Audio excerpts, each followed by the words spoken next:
तो आखिर क्यों राज्य निर्वाचन आयोग उत्तर प्रदेश के इन 58,000 से ज्यादा गांवों में चुनाव नहीं करा रहा? क्या कारण है? और यह सवाल किया जाना चाहिए। राज्य निर्वाचन आयोग जनता के टैक्स से चलता है। जनता का टैक्स के चलने वाले ये डिपार्टमेंट्स हैं, ये स्टैट्यूटरी बॉडी है, और ये इनका हक बनता है कि समय पर चुनाव करा लेते। लेकिन पिछले 25 दिसंबर से प्रधानी का कार्यकाल समाप्त हो चुका है। 26 दिसंबर से एडीओस को प्रधानी का चार्ज दिया गया है। आप समय से चुनाव नहीं करा पाए। 2 दिन बाद जिला पंचायत के भी कार्यकाल समाप्त हो रहा है। सभी जिला पंचायत अध्यक्षों का कार्यकाल समाप्त हो जाएगा। वो चुनाव भी नहीं हुए। तो आखिर पंचायत चुनाव कराने में क्या समस्या आ रही है राज्य निर्वाचन आयोग को? और सरकार से भी यह पूछा जाना चाहिए कि आखिर उन्होंने एक बेहतर तैयारी करके आयोग को क्यों नहीं दिया। सवाल पंचायती राज विभाग से भी है, सवाल उत्तर प्रदेश की पुलिस से भी है, सवाल उत्तर प्रदेश की हुकूमत से है कि वो बताएं कि 58,000 गांव में प्रधान क्यों नहीं है, समय से चुनाव क्यों नहीं हो रहा है। 25 दिसंबर को जब कार्यकाल समाप्त हुआ था तो 26 दिसंबर से उत्तर प्रदेश के 58,000 से ज्यादा गांवों में बहनों भाइयों चुने हुए निर्वाचित प्रधान हो जाने चाहिए थे। मैं जानना चाहता हूं कि ग्रामीण क्षेत्र में इस व्यवस्था को कमजोर करने के पीछे का निहितार्थ क्या है, कारण क्या है? क्या हमने गांव को अनाथ छोड़ दिया है, या इसके पीछे कुछ राजनीतिक तैयारियां हैं, या कुछ पॉलिटिकल पार्टीज को माइलेज लेने के लिए उनके मुताबिक तिथि तय करने के लिए छूट दी गई है? राज्य निर्वाचन आयोग एक संवैधानिक संस्था है, तो राज्य निर्वाचन आयुक्त का यह फर्ज बनता है कि वो सामने और बताएं।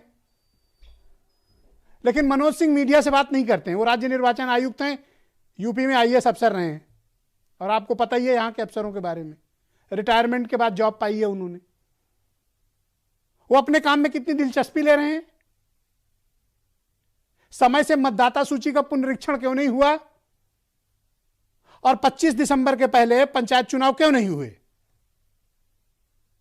और 1-2 नहीं, 58,000 गांव और 75 जिला पंचायत खाली, और चुनाव भी नहीं हो रहा।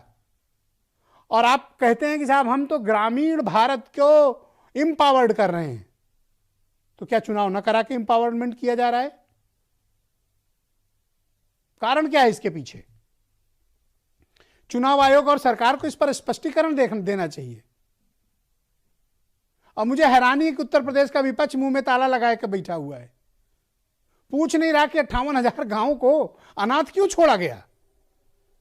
लोकतांत्रिक प्रक्रिया के तहत वहां पर समय से चुनाव क्यों नहीं कराए गए? क्या ऐसा राज्यसभा, क्या ऐसा विधानसभा और लोकसभा के चुनाव में होता है? क्या नहीं होता ना, समय से चुनाव होते हैं। तो यहां क्यों नहीं हुए चुनाव? कारण क्या है उसका? क्या इसके पीछे कोई राजनीतिक सोच है?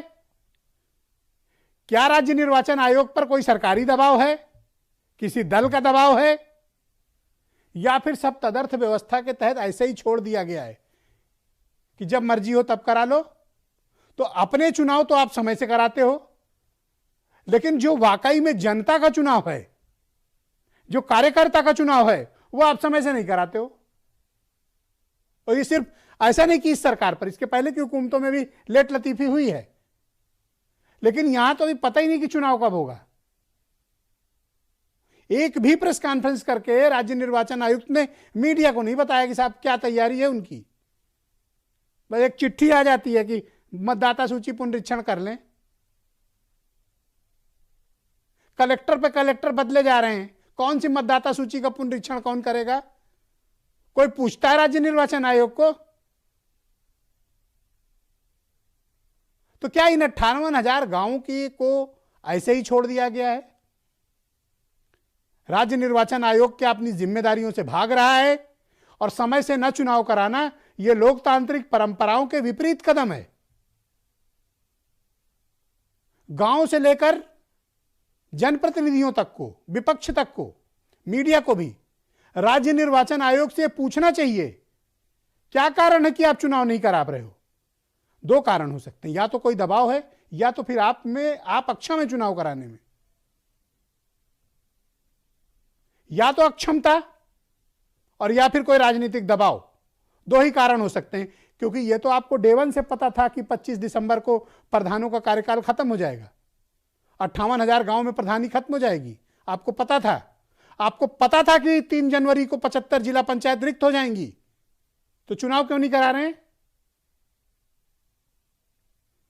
बहनों भाइयों, यह परंपरा गलत है, घातक है और लोकतांत्रिक मान्यताओं के विपरीत है। विपक्ष भले न पूछे, जनता को खड़े होकर पूछना चाहिए, हमारा चुनाव क्यों नहीं करा रहे हो, हमारे गांव का चुनाव क्यों नहीं करा रहे हो? क्योंकि जब तक चुनाव होंगे नहीं, नया फंड जाएगा नहीं, खर्च हो नहीं सकता, तो तब तक गांव का विकास बाधित रहेगा।